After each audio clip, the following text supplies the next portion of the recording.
"Hey Siri, take a selfie," commands actor and wrestler Dwayne Johnson, known also as The Rock, as he floats in a space. And click goes his phone, before he muses, "Hope I don't cause an eclipse." "Excuse me, Mr. Rock, hope you don't cause a what? There's no time for nonsense like that, me ol' mate. You're due back at a studio." And boom, there he is, crashing through the roof of a film set in a capsule of some kind.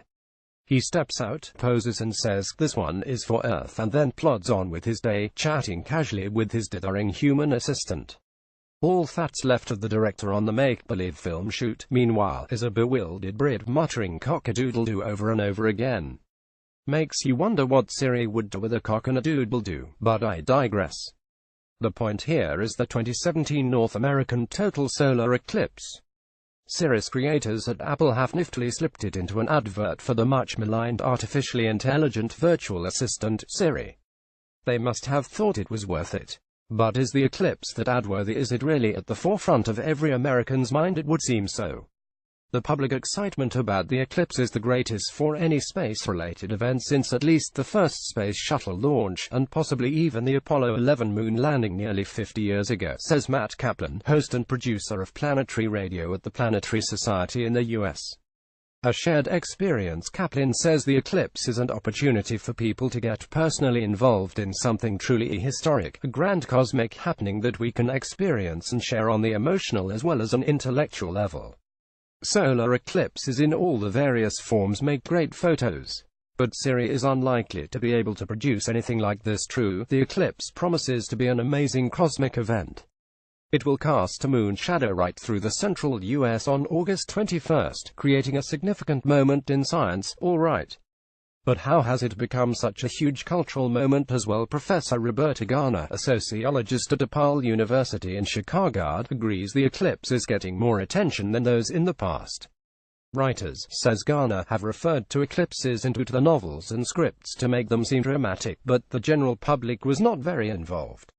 When the partial eclipse took place here in Chicago in the 1990s, it was May 10, 1994, it was a very happy moment for everyone, says Garner. We all left work and ran outside with our special glasses and pinhole boxes, but it was just that, a fun distraction from work and a social event, not a powerful collective experience. You can't own an eclipse. This year's eclipse, on the other hand, is billed as a total collective experience for Americans. And that has at least something to do with the technology we carry around all day, whether it's Siri, Amazon's Alexa, Google Assistant, Facebook's Microsoft Cortana calling the shots, or the way we, and especially the millennial generation, use social media. Garner suggests it's to do with the way people want to have experiences now. Events and experiences have become more important than owning possessions, she says. People want to feel part of the experience and not be left out. Social media have encouraged participants in events to share their experiences, and the eclipse is one of these events.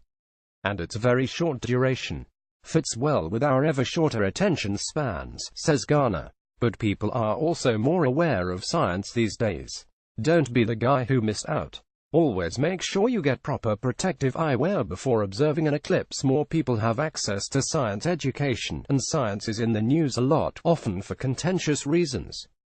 So participating in the eclipse, says Garner, is a way for people to demonstrate that they want to understand the world scientifically, and that they are not part of the obscurantist wing of public opinion that dismisses science. We in Europe should take note. I think it's hard for Europeans to understand how many Americans remain not only ignorant of scientific knowledge, but outright anti-science and in the grip of very primitive magical thinking, says Garner. So the interest in an understanding of the eclipse shown by Americans is a very positive thing. Cosmic medicine for society science, as Garner indicates, has become one of the great dividers in American society since President Donald Trump took office, much as the eclipse will draw a line right through the middle of the country. It will create its very own, albeit temporary, north-south divide. The question is whether the eclipse, this collective American moment, holds any powers to heal the country. I've been told by many veteran eclipse chasers, this will be my first time, that totality is a life-changing experience, says Kaplan, the kind one always remembers and treasures, with bonds created among all who witness it. Kaplan says he has marveled at how deeply American culture has adopted this phenomenon. He is cautiously optimistic about its impact on the national psyche. I hope I have no illusions regarding the possible influence of a grand cosmic event like this one. But I want to believe that it may remind us that we all live under the same star on a small, fragile world, a pale blue dot, to use the phrase made famous by one of the Planetary Society's founders, Carl Sagan. "You'll be happy," says Kaplan, "if it moves anyone toward a greater sense of what we have in common. But what are those Americans who will miss out on the eclipse are those for whom at best it will be a partial solar eclipse, as it will be for the residents of divided Charlottesville, Virginia. Is there any chance they might use this moment in history to heal some divisions from history? No," says Garner. "Unfortunately, the eclipse will not heal our divisions. As you can see from the events in Charlottesville, our divisions are deep and potentially very dangerous.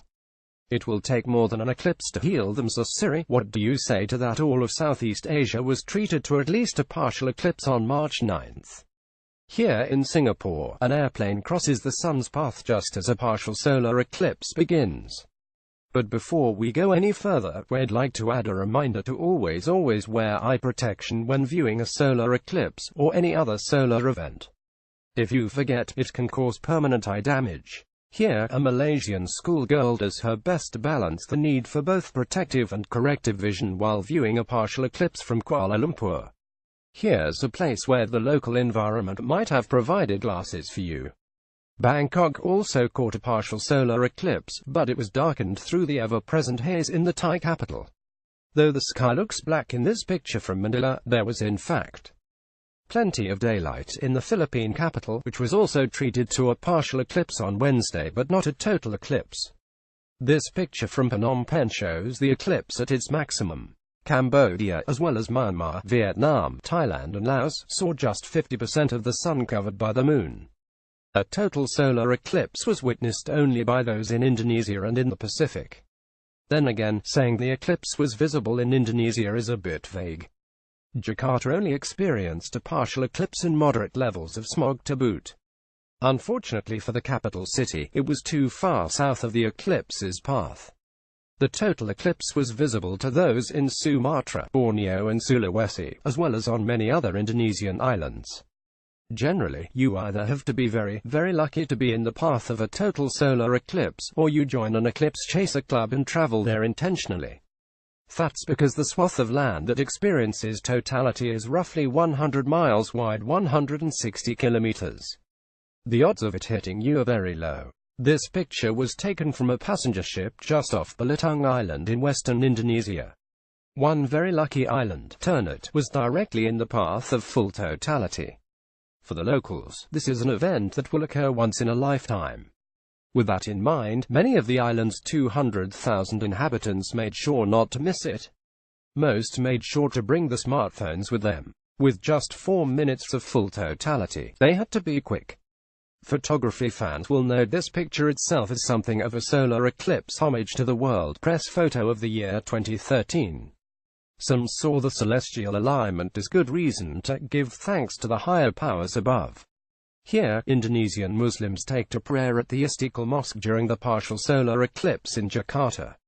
Now for tourists, particularly Australian ones, it would have been just about perfect if Bali, a vacation hotspot, had experienced totality. It didn't. Hordes of locals enjoyed the partial eclipse all the same, though. Parts of northern Australia also experienced a very slight eclipse. Though a sliver of an eclipse was visible from China, astronomy fans there would say this year's was nothing compared to July 22, 2009 above Shanghai. That eclipse had the longest totality any of us will see in our lifetimes. 6 minutes 39 seconds happens again in 2132 and passed right through the heart of the world's most populous country. That made it the most viewed in human history. Then, mark your calendar, September 1st Central Africa, Indian Ocean, partial in Western Australia. February 26, 2017 much of South America, the South Atlantic, Southwestern Africa. August 21, 2017 Hawaii, North America, Atlantic, Western Africa. That last one will provoke a media frenzy as it will span the continental US, the first such eclipse in nearly 40 years. Underwear glasses. Always. Author Connor Dillon.